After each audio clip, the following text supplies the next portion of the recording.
सन 2018, 2019, 2020 में परीक्षा हुई नहीं थी और 2021 के सीआरपीसी या लॉ ऑफ क्राइम सेकंड का जो पेपर है उसके शॉर्ट क्वेश्चंस आज हम इस वीडियो में कराएंगे। तो मैं अंकित शर्मा इन्फिनिटी क्लासेस में आपका स्वागत करता हूं और ये जो क्वेश्चंस हैं ये पिछले 3 साल के क्वेश्चन हैं, है ना, क्योंकि 2020 में तो पेपर हुआ ही नहीं था। और जो सीआरपीसी का जो पेपर है ये एलएलबी 5th सेमेस्टर चौधरी चरण सिंह विश्वविद्यालय में जो एलएलबी का 5वां सेमेस्टर है उसमें आता है। और जैसे पूर्वांचल है वीबीएस विश्वविद्यालय है वहाँ पे द्वितीय सेमेस्टर में आता है सीआरपीसी, यानी कि अलग अलग विश्वविद्यालयों में अलग अलग यूनिवर्सिटी में या अलग अलग सेमेस्टर में रखे जाते हैं सब्जेक्ट। तो ये उन यूनिवर्सिटीज का अपना पैटर्न होता है कि कौन से सब्जेक्ट को आईपीसी को कहाँ रखना है, किस सेमेस्टर में लेना है, सीआरपीसी को कहाँ लेना है या सीपीसी को कहाँ लेना है। तो ये जो है चौधरी चरण सिंह विश्वविद्यालय एलएलबी के 5वें सेमेस्टर में और बीएलएलबी के 8वें सेमेस्टर में ये सब्जेक्ट होता है। उधर पूर्वांचल में फर्स्ट सेमेस्टर में भी होता है, सेकंड में भी होता है। तो बीसीआई तय करती है जी सभी विश्वविद्यालयों के जो मार्क्स हैं, मतलब कहाँ कौन सा सब्जेक्ट लेना है। सब्जेक्ट के अलावा जो इनका सिलेबस होता है सभी यूनिवर्सिटी का वो सेम ही होता है। तो चलिए शुरू करते हैं हम आज की अपनी वीडियो। तो आज की जो हमारी वीडियो है उसमें 2018 में 5 क्वेश्चन आए थे। पहले क्वेश्चन मैं आपको बता दूं कि इंक्वायरी क्या है, दोष मुक्ति क्या है, अभियुक्त का कथन क्या है, चार्ज क्या है और परिवीक्षा अधिकारी के 2 कर्तव्य क्या है। तो ये 5 क्वेश्चन आए थे जी 2018 में। अब हम बात करेंगे इन 5 क्वेश्चनों के उत्तर के बारे में। जैसे कि मैं बता दूं कि सबसे पहला क्वेश्चन हमारा जो इसके अकॉर्डिंगली है वो है जांच। जांच मतलब इंक्वायरी, ठीक है, ये होगी जी हमारी इंक्वायरी यानी जी जांच। जांच को सीआरपीसी के सेक्शन 2G में डिफाइन किया जाता है।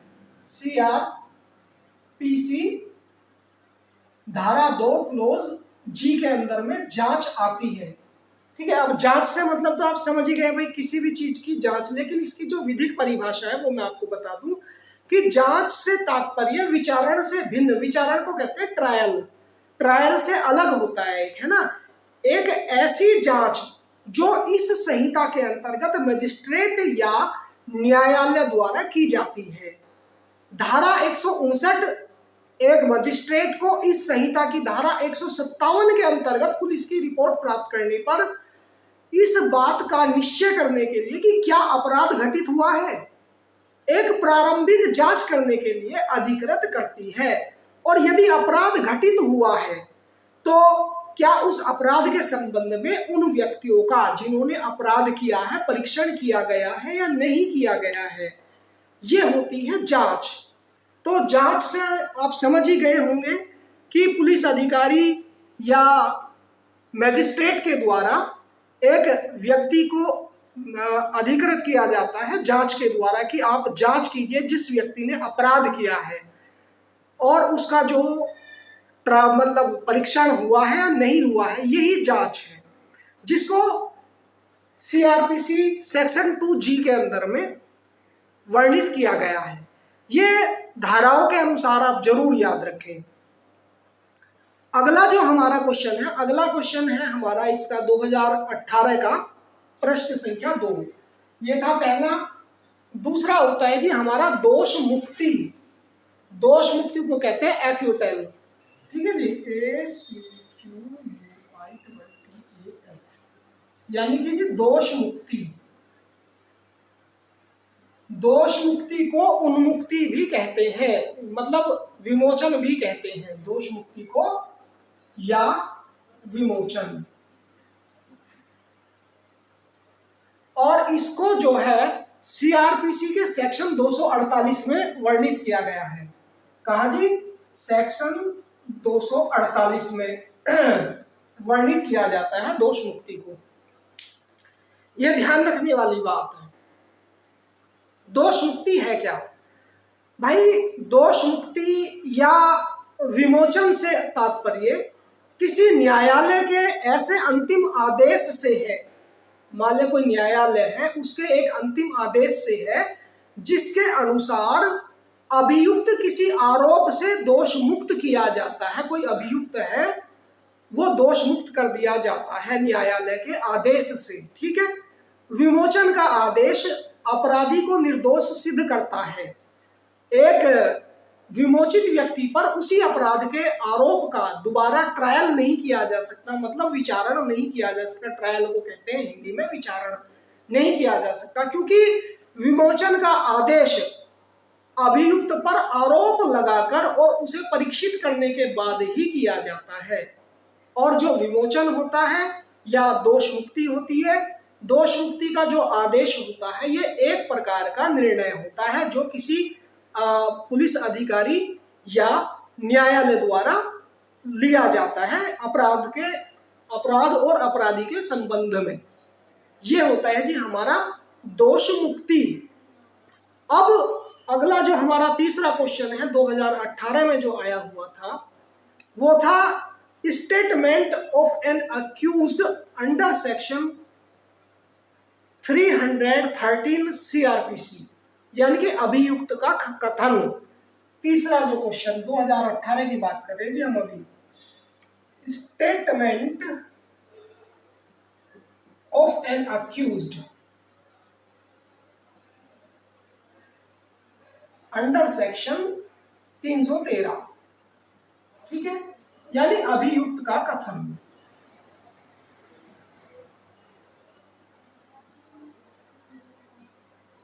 ठीक है महोदय, अभियुक्त का कथन होता क्या है इसके बारे में हम पढ़ते हैं। देखिए, जो अभियुक्त का कथन है वो सीआरपीसी की धारा 313 के अंदर में बताना है, यानी जब किसी मामले में जांच या विचारण में, विचारण कहते हैं ट्रायल को, पहले भी बताया मैंने, जब किसी मामले में जांच या विचारण में इस प्रयोजन से कि अभियुक्त अपने विरुद्ध साक्ष्य में प्रकट होने वाली किन्हीं परिस्थितियों का स्वयं स्पष्टीकरण कर सके, ठीक है, उसे 313 क्लोज 1 यानी कि क्लोज 1 के अधीन परीक्षा की जाती है। यानी कि उस अभियुक्त की जो परीक्षा होगी 313 की क्लोज 1 के अकॉर्डिंगली परीक्षा होगी, ठीक है। अब उसे कोई शपथ नहीं दिलाई जाएगी। मतलब किसी अभियुक्त से कहा जाता है अपनी मतलब गीता या कुरान बाइबल जैसे पवित्र ग्रंथों की कसम खा के आप सच बताओ, तो यहाँ पर उसे कोई कसम नहीं दिलाई जाएगी। और अभियुक्त द्वारा जो दिए गए उत्तर हैं वो गलत पाए जाने पर या मिथ्या पाए जाने पर उसे सजा नहीं दी जा सकती, उसे दोषी नहीं करार दिया जा सकता। और यदि उसने कोई मिथ्या जो गवाही दी है या मिथ्या उसने विचार दिया है अपना, तो ये जांच की जाएगी कि जो ट्रायल है, ट्रायल में उसने जिस प्रकार का बयान दिया है, जो कथन दिया है, वो कथन किस अपराध से संबंधित है।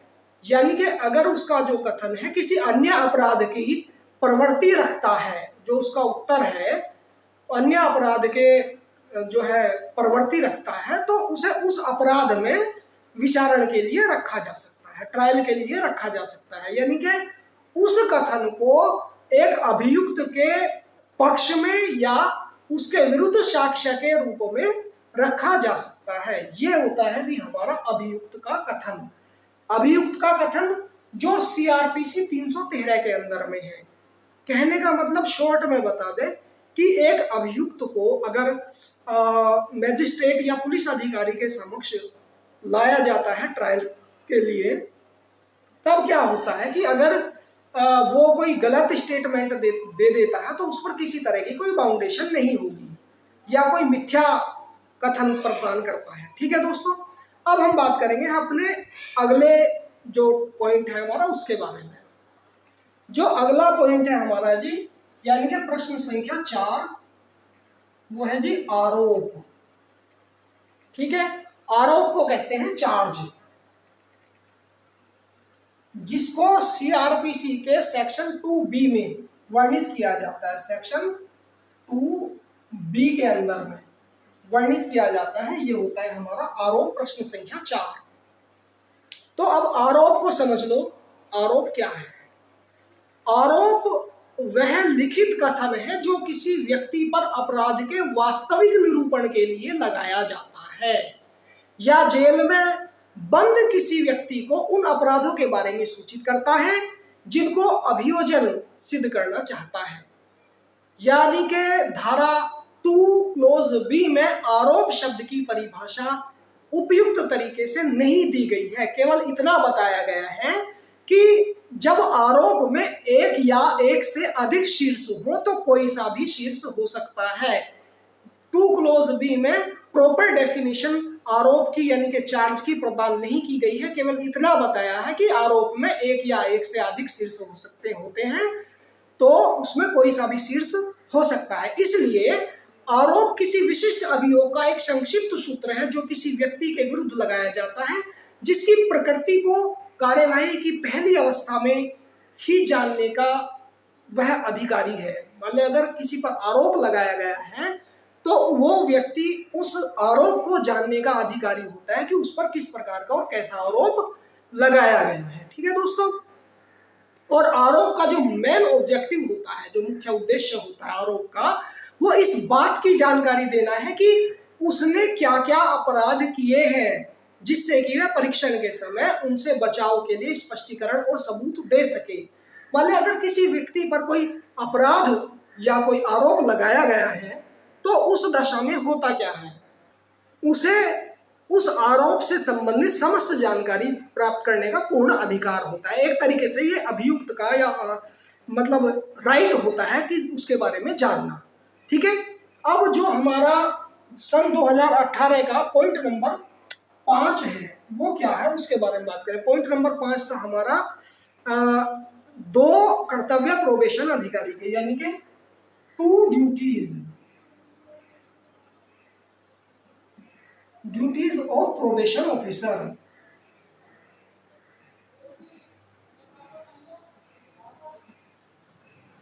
यानी कि इंग्लिश में इसलिए बता दिया, कई बार ऐसा हो जा कि भाई ध्यान न रहे कि परीक्षा अधिकारी हो। ठीक है, परीक्षा अधिकारी।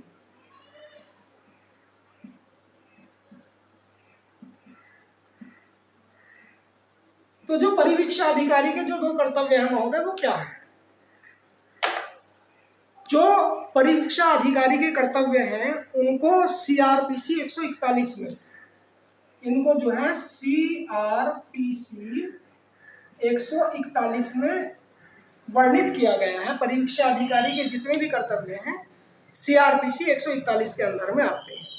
अब कर्तव्य क्या है? पहला कर्तव्य ये मान लो मैं कि भाई कि किसी अपराध के लिए अभियुक्त किसी व्यक्ति की परिस्थितियों या घर के माहौल की जांच करके उस संबंध में कार्यवाही करने से जो सबसे उपयुक्त पद्धति है वो अवधारित करने में न्यायालय की सहायता करने की दृष्टि से न्यायालय के निर्देशों के अनुसार और न्यायालय को रिपोर्ट प्रस्तुत करना। ये कहने का मतलब ये है कि अगर कोई दोषी है, कोई अभियुक्त है, कोई अपराधी है, उसके अपराध के कारणों का पता लगाकर और उसके जो व्यवहार है, व्यवहार को देखकर एक जो पर्यवेक्षण अधिकारी है उसकी उन्मुक्ति के लिए प्रयास करेगा। ठीक है जी। तो ये था हमारा पहला कर्तव्य। दूसरा ये है कि जो पर्यवेक्षणाधीन है और अपने पर्यवेक्षण के अधीन रखे गए व्यक्तियों का पर्यवेक्षण करेगा। एक पर्यवेक्षण अधिकारी अपने पर्यवेक्षण में, सुपरविजन में रखे गए अन्य व्यक्तियों का सुपरविजन करेगा और जहां तक आवश्यक हो उनके लिए उपयुक्त नियोजन ढूंढने का प्रयास करेगा। तो ये थे हमारे 2 कर्तव्य एक पर्यवेक्षण अधिकारी के। इस प्रकार से हमारा 2018 का जो 5 क्वेश्चन है वे पूरे कंप्लीट हो चुके हैं। अब हम बात करेंगे 2019 के बारे में। तो 2019 में 5 क्वेश्चन आए थे। एक आया था उन्मुक्ति क्या है और क्षमनीय अपराध क्या है, आरोप क्या है, अग्रिम जमानत क्या है और अन्वेषण यानी कि इन्वेस्टिगेशन क्या है। ये इनमें से एक जो क्वेश्चन है वो ये रिपीट हुआ है जिसको कहते हैं आरोप। ठीक है, तो आरोप हम ऑलरेडी बता चुके हैं। अब 2019 में जो पेपर के जो प्रश्न हैं वो केवल 4 प्रश्न हमें आपको बताने हैं। तो मित्रों, अगला प्रश्न था हमारा डिस्चार्ज यानी कि उन्मुक्ति। अब बात करेंगे 2019 के पेपर की। इसमें जो क्वेश्चन आए थे, इसमें जो क्वेश्चन है वो पहला है जी डिस्चार्ज यानी कि उन्मुक्ति। सबसे पहले तो ये समझ लो कि डिस्चार्ज यानी कि उन्मुक्ति या उन्मोचन, इसको अन्य शब्द जो है उन्मोचन भी कहते हैं या उन्मोचन। वो विमोचन था इससे पहले जो बताया था, कभी इसमें कंफ्यूज हो जाओ। ये हो गया जी उन्मोचन, जो CRPC जो है 239 के अंदर में वर्णित की जाती है। अब ये है क्या जी, उन्मोचन या उन्मुक्ति या डिस्चार्ज। तो इसके बारे में बताएं कि उन्मोचन से तात्पर्य किसी अपराधी का न्यायालय के आदेश अनुसार कार्यवाही से छुटकारा पाना है। ठीक है, उन्मुक्ति डिस्चार्ज यानी कि खत्म सारी चीजें, यानी कि न्यायालय के आदेश अनुसार कार्यवाही है उनसे प्रोसीडिंग से छुटकारा पाना है। उन्मोचन का जो आदेश है अपराधी को निर्दोष सिद्ध नहीं करता। एक उन्मोचित व्यक्ति पर उसी अपराध का आरोप उसके खिलाफ दूसरे साक्ष्य मिल जाने पर पुनः लगाया जा सकता है। मान लो अगर एक ही अपराध है, अगर कोई अन्य साक्ष्य मिल जाते हैं तो उस पर वो दोबारा लगाया जा सकता है। ठीक है, अब बात करेंगे उन्मोचन का जो आदेश है। उन्मोचन का आदेश आरोप लगाने और अभियुक्त के बचाव करने से पहले ही दिया जाता है।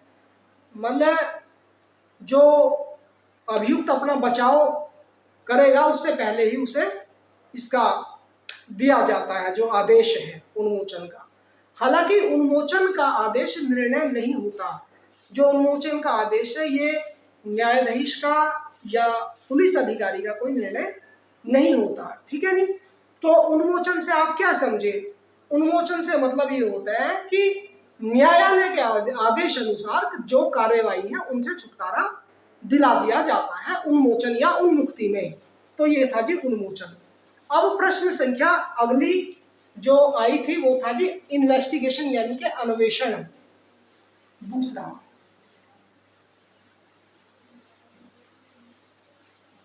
इन्वेस्टिगेशन यानी अन्वेषण। देखो जी, इसको इन अन्वेषण को 2H के अंदर में, सेक्शन 2 क्लोज H के अंदर में वर्णित किया गया है, डिफाइन किया गया है। इसके अंतर्गत क्या होता है? अन्वेषण का मतलब इन्वेस्टिगेशन, मतलब जांच ही है, ये भी एक तरीके की जांच पड़ताल ही है। इसके अंतर्गत वे सारी कार्यवाहियां शामिल हो जाती हैं जो इस संहिता के अधीन पुलिस अधिकारी द्वारा या किसी भी ऐसे व्यक्ति द्वारा जो मजिस्ट्रेट द्वारा अन्वेषण के लिए प्राधिकृत किया जाता है। जो साक्ष्य एकत्रित करता है वो अन्वेषण कहलाता है। ठीक है, जो वो साक्ष्य एकत्रित करने के लिए जो कार्य किया जाता है वही अन्वेषण कहलाता है। ठीक है, अब बात करेंगे हमारा जो अगला प्रश्न है वो था कंपाउंडेबल ऑफेंसेस यानी कि क्षमनीय अपराध। तीसरा कंपाउंडेबल ऑफेंसेस यानी कि क्षमनीय, जो क्षमा योग्य होते हैं। क्षमनीय अपराध ये ऐसे अपराध होते हैं जो क्षमा योग्य होते हैं, जो तो मतलब 320 सेक्शन, धारा 320 में CRPC चल रहा है सारा का सारा, तो CRPC की धारा 320 के अंदर में क्षमनीय अपराध आते हैं। अब क्षमनीय अपराध से मतलब क्या है? जो क्षमा योग्य होते हैं, यानी कि वे अपराध जहां दोनों पक्ष एक दूसरे की बात से सहमत हो जाते हैं। मान लें एक पक्ष ने दूसरे पक्ष पर आरोप लगाया और दूसरा पक्ष उसको एक्सेप्ट कर लेता है और फिर दोनों पक्ष साथ में बैठकर समझौता कर लेते हैं, यानी कि मामले को रफा दफा करने के लिए समझौता कर लेते हैं और ये जो है सेटलमेंट हो जाता है, क्षमनीय अपराध हो जाता है, यानी कि वो क्षमा कर दिया जाता है। हालांकि इस तरह के जो समझौते हैं वो ये बात ध्यान में रख के किए जाने चाहिए कि जो समझौता है बिल्कुल प्रामाणिक और वास्तविक हो, यानी कि रियल में वो जो है होना चाहिए। मतलब कि किसी को पैसे देके उसको दबाना नहीं होना चाहिए, पैसों का लालच दे करके और आरोप को दबा दिया और समझौता करवा दो, ऐसा नहीं होना चाहिए। अब बात करेंगे अगर समझौते की, तो समझौता जो है क्षमनीय अपराध के अंदर में जो समझौता है वो दो तरीके से होता है, ठीक है। एक तो होता है बिना न्यायालय के और दूसरा होता है न्यायालय द्वारा। तो बिना न्यायालय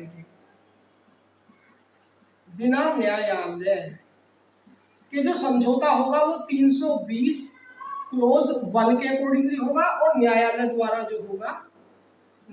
द्वारा जो समझौता होगा वो 320 क्लोज 2 के अंदर में होता है दोस्तों, ठीक है।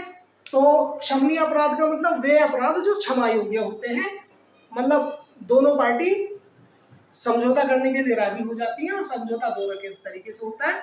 धारा 320 क्लोज 1 के अंदर में बिना न्यायालय के और धारा 320 क्लोज 2 के अंदर में न्यायालय के द्वारा। ये हो गया जी समझौता, यानी कि कंपाउंडेबल ऑफेंसेस। अब हम अगले जो क्वेश्चन है हमारा वो था आरोप को हम ऑलरेडी डिफाइन कर चुके हैं, क्योंकि 2019 वाले शॉर्ट में, मतलब 2018 वाले शॉर्ट में आ गया था आरोप, और ये इसमें रिपीट हुआ था 2019 में भी। तो इसके जो अगला क्वेश्चन है वो है जी एंटीसिपेटरी बेल, यानी कि अग्रिम जमानत।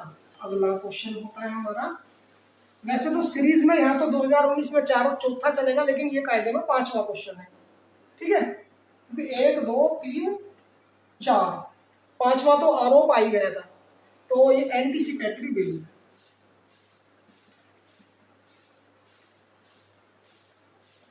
BAIL बेल, यानी कि इसको हिंदी में कहते हैं जी अग्रिम जमानत। तो जो अग्रिम जमानत है, बहुत बार आपने सुना भी होगा कि लोग आपस में कहते हैं कि कोई बात नहीं तुम क्राइम कर दो, हम अपने आप देख लेंगे, अग्रिम जमानत ले लेंगे। तो वो एंटीसिपेटरी बेल होती है, जिसको CRPC 438 में कहा जाता है, यानी कि CRPC 438 के अंदर में इसका वर्णन किया जाता है। अब बात करेंगे जी एंटीसिपेटरी बेल यानी कि अग्रिम जमानत के बारे में। तो जो गैर जमानती अपराध के आरोप में गिरफ्तार होने की आशंका में कोई भी व्यक्ति अग्रिम जमानत का लिए आवेदन कर सकता है। मतलब जिसे ये लग रहा कि तेरे द्वारा कोई ऐसा क्राइम कर दिया, अब सामने वाला तुझे छोड़ेगा नहीं, तो उसमें वह व्यक्ति अग्रिम जमानत के लिए आवेदन करेगा, और अदालत जो है सुनवाई के बाद सशर्त अग्रिम जमानत दे सकती है। और जो ये जमानत है पुलिस की जांच होने तक जारी रहती है, मतलब जब तक पुलिस इन्वेस्टिगेशन करेगी, जांच करती रहेगी, तब तक ये जमानत अग्रिम जमानत जारी रहेगी, ठीक है। हालांकि जो अग्रिम जमानत का आवेदन करने पर जो अभियोग हैं, जिन पर अभियोग लगाया जाता है, अभियोग लगाने वाले को इस प्रकार की जमानत की अर्जी के बारे में सूचना दी जाती है, ताकि वह चाहे तो न्यायालय में इस अग्रिम जमानत का विरोध कर सके, ठीक है। दूसरी पार्टी को भी बताया जाता है कानून के अनुसार, किताब के अनुसार। वास्तव वैसे रियल में ऐसा नहीं है। चलिए, तो अब हमने 2019 के 5 क्वेश्चन हमने पूरे कंप्लीट कर लिए। अब हम बात करेंगे जी 2021 के। वैसे एक बात बता दें, ये जो हम क्वेश्चन करा रहे हैं इंपॉर्टेंट क्वेश्चन है, वेरी इंपॉर्टेंट, पेपर में आए हुए क्वेश्चन है ये, और इनका केवल सॉल्यूशन दे रहे हैं हम, ताकि आप याद कर लो, अच्छे से आपकी समझ में आ जाए। पर ये केवल परीक्षा के लिए महत्वपूर्ण है, मतलब PCSJ वगैरह के लिए आप दे रहे हैं, HJS के लिए आप जा रहे हैं, APO के लिए दे रहे हैं, उसके लिए तो अध्याय वाइज ही पढ़ना पड़ेगा, चैप्टर वाइज, ठीक है। चैप्टर वाइज वीडियो में इंटरेस्ट आप लोगों का कम देखने को मिल रहा है, इसलिए खाली इंपॉर्टेंट ही आपको करवा रहा हूँ। अगर आपके कमेंट आए कि भी चैप्टर वाइज कराओ, तो हम चैप्टर वाइज करा देंगे, यानी कि जिसके अंदर में अब ये देख के मान के चलो आप, जो CRPC है, CRPC की जो धारा 2 है ना, सेक्शन 2 में 25 सब क्लोज है पद, यानी कि 25 सब क्लोज का मतलब 25 पद हैं जिनकी परिभाषाएं आपको पता होनी चाहिए। और फिर सेक्शन 3 है, सेक्शन 4 है, इस तरीके से टोटल 484 सेक्शन है और चैप्टर हैं जी टोटल 37। एक चैप्टर अगर एक दिन में करेंगे तो 37 दिन में चैप्टर कंप्लीट होगा। अब इतना आपको भी टाइम नहीं मिल पा रहा कि भाई सपोर्ट कर सके, क्योंकि कई सारी वीडियो ऐसी हैं ऑलरेडी जिनका आप देख नहीं पाए, टाइम नहीं मिला होगा। एग्जाम टाइम में टाइम मिलता है मोस्टली ज्यादातर सभी को, तो कोई बात नहीं, यहाँ तो हम कंप्लीट करा ही देंगे, आप टेंशन ना लो। हमारा आशीर्वाद दुआएं सब कुछ तुम्हारे साथ है। तो इम्पोर्टेंट पेपर में तो फेल होने नहीं देंगे, ये तो गारंटी है, कोई भी यूनिवर्सिटी के हो आप, ठीक है। तो अब हम 2021 के बारे में बात करेंगे, क्योंकि 2020 में तो पेपर हुए ही नहीं थे, कोरोना भाई साहब के कारण जो है पोस्टपोन हो गए थे, और 2021 के पेपर के सॉल्यूशन लेके आ रहे हैं। तो जी 2021 का पहला क्वेश्चन था कि कंप्लेंट यानी कि परिवाद, सेक्शन 2 क्लोज डी में इसको परिभाषित किया गया है, वर्णित किया गया है। तो कंप्लेंट क्या है, परिवाद क्या है, इसके बारे में हम चर्चा करते हैं। आइए, परिवाद से तात्पर्य सीआरपीसी के अंतर्गत मजिस्ट्रेट द्वारा कार्यवाही के लिए कोई लिखित या मौखिक कथन से है, जो कि किसी ज्ञात या अज्ञात व्यक्ति ने कोई अपराध किया है, ठीक है, परंतु इसमें पुलिस रिपोर्ट शामिल नहीं है। परिवाद का वास्तविक आशय है कि मजिस्ट्रेट तक इस बात की सूचना पहुंच जाए कि कहीं अपराध घटित हो गया है और उसकी कार्यवाही करनी है। इसलिए यह आवश्यक नहीं होता कि जो व्यक्ति पीड़ित हो केवल वही परिवाद करे, यानी कि वही कंप्लेन करे, बल्कि कोई भी व्यक्ति जिसे उस अपराध का ज्ञान हो परिवाद कर सकता है। परिवाद में कुछ तथ्य ऐसे होने चाहिए जिनमें अभियोग प्रमाणित हो सके और मजिस्ट्रेट को कार्यवाही करनी हो। अभियोग का मतलब होता है आरोप, कि किसी व्यक्ति पर जो आरोप लगा है उसके अगेंस्ट जो अभियोग चलाया जाता है। अभियोग मतलब एक तरीके से इसको इंग्लिश में कोर्ट मार्शल भी कह देते हैं, ठीक है। तो ये होता है जी हमारी कंप्लेंट, यानी कि परिवाद। परिवाद में अभी मैंने बताया ये किसी ज्ञात या अज्ञात व्यक्ति के खिलाफ भी की जा सकती है, और जरूरी नहीं केवल वही व्यक्ति कंप्लेंट करेगा जो पीड़ित है, बल्कि कोई भी व्यक्ति जो उस अपराध के बारे में जानकारी रखता है वो भी कर सकता है, ठीक है।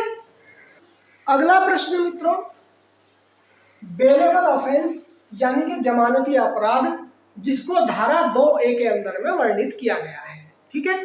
अब ये क्या है? जमानती अपराध वे अपराध होते हैं जो प्रकृति में बहुत गंभीर नहीं है, यानी कि छोटे मोटे अपराध होते हैं, जैसे चोरी चकारी के अपराध हो गए। ऐसे मामलों में जमानत एक अधिकार है और गिरफ्तार व्यक्ति पुलिस के पास जमानत जमा करने के बाद रिहा किया जाना चाहिए, ठीक है। और पुलिस के पास इस प्रकार के मामलों में जमानत देने की शक्ति होती है कि वो जमानत के साथ रिहा करे या जमानत के बिना रिहा करे। अब जो जमानती अपराध होते हैं, जो अपराध है हमारे सॉरी ये जो अपराध है हमारे जमानती अपराध, ये कौन कौन से अपराध होते हैं? मान लो भाई जैसे दंगा होता है, घातक हथियार से लैस एक व्यक्ति घूम रहा है, पकड़ लिया उसे कि भाई विदाउट लाइसेंस है, तो उसको छोड़ दिया जा सकता है, जमानत दे दी जा सकती है उसको, अगर उसने कोई क्राइम नहीं किया है ना, या चुनाव के बारे में रिश्वत लेना या चुनाव के संबंध में झूठा बयान देना कि हम ये करा देंगे वो करा देंगे, आप हमें विधायक बनाओ सांसद बनाओ, तो ये भी जमानती अपराध होते हैं। और न्याय कार्यवाही में झूठा बयान देना या गढ़ना, मान ले मैजिस्ट्रेट महोदय के सामने झूठा बयान दे दिया या गढ़ दिया, तो उसमें भी जमानत मिल जाती है। लेकिन कंडीशन ये है कि वो जो बयान है किसी व्यक्ति को हत्या 302 में फंसाने की साजिश ना हो, ठीक है, नहीं तो आईपीसी 498 तैयार बैठी है, ठीक है।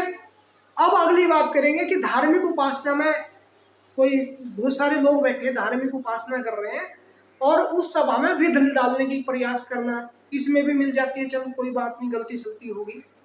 और एक जो लोक सेवक यानी कि गवर्नमेंट एम्प्लॉई है, उसके सार्वजनिक कार्यों में बाधा उत्पन्न करना, बाधा डालना। अगर कोई व्यक्ति किसी ट्रैफिक पुलिस के मतलब कोई भी लोक सेवक जो भी है उसको उसकी ड्यूटी करने से रोकता है। तो हालांकि सजा का प्रावधान है, लेकिन इतने अभी बड़ा नहीं है कि भाई फिर भी उसको जमानत दे दी जाती है, जमानती अपराध के अंदर में आता है ये भी। और जो लोक सेवक है किसी भी व्यक्ति को चोट पहुंचाने के इरादे से कानून के निर्देश की अवहेलना करते हैं, तो ये सारे हमारे जो है जमानती अपराध के अंदर में आ जाते हैं। तो 2020-21 का ये अगला क्वेश्चन है हमारा, कॉग्निजेबल ऑफेंस यानी कि संज्ञेय अपराध, जो हमारा सेक्शन 2 क्लोज सी के अंदर में दोस्तों आता है। अब इसमें है क्या संज्ञेय अपराध यानी कि संगीन अपराध। संज्ञेय अपराध गंभीर प्रकृति के होते हैं। इसमें पुलिस बिना वारंट के भी अभियुक्त को गिरफ्तार कर सकती है और किसी आदेश के बिना भी अन्वेषण आरंभ कर सकती है, इनके इन्वेस्टिगेशन चालू कर सकती है। इसमें कार्रवाई करने के लिए कंप्लेंट की आवश्यकता नहीं होती। ये जो संगीन अपराध है, संज्ञेय अपराध है, ये अपराध होते हैं जैसे हमारे आपके मर्डर हो गया, रेप केस हो गया, तो इस तरीके के जो अपराध है इसमें कोई वारंट वगैरह की जरूरत नहीं होती। ठीक है। अब 2021 का जो अगला क्वेश्चन है वो है जी इन्वेस्टिगेशन यानी कि अन्वेषण, जिसको हम इससे पहले अभी बता चुके हैं। इसलिए समय ना व्यर्थ करते हुए आगे चलते हैं 2021 का और आज का अंतिम प्रश्न का उत्तर। आज का ये है वारंट केस। अगला क्वेश्चन है जी वारंट केस।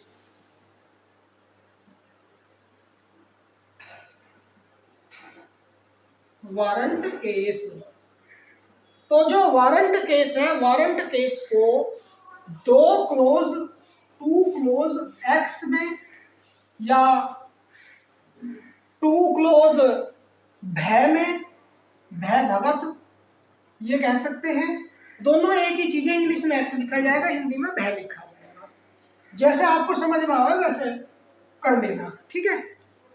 क्योंकि क्या है अगर करके चलोगे तो एक्स ही आएगा, एक्स को भय ही बोल देंगे। तो 2 क्लोज एक्स में वारंट केस को बताया गया है। अब वारंट केस होता क्या है?